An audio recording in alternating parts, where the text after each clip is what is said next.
আসসালামু আলাইকুম। তো এগুলো হচ্ছে আমাদের টাইগার মুরগির বাচ্চা। দেখেন অনেকটাই বড় হয়ে গেছে।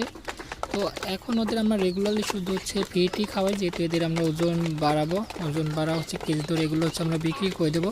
তো মূলত হচ্ছে আমাদের দেশি মুরগি খামার, শখের বসে কিছু টাইগারের বাচ্চা উঠাইছিলাম।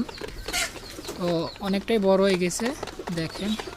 তো 4-5টা হচ্ছে এখানে দেশি মুরগিও আছে, মানে মিক্সড ডিম ছিল, যার কারণে মিক্সড বাচ্চা আছে এখানে। তো দেখেন সবগুলোই মোটামুটি বেশ ভালোই বড় সাইজের হয়ে গেছে। তো এইগুলাকে হচ্ছে আমরা বাইরে রাখছি, যেহেতু এখন ওদের হচ্ছে রাখার মতন তেমন জায়গা নেই, যার কারণে একটা খোপ বানিয়ে এদের হচ্ছে আমরা বাইরে রাখছি।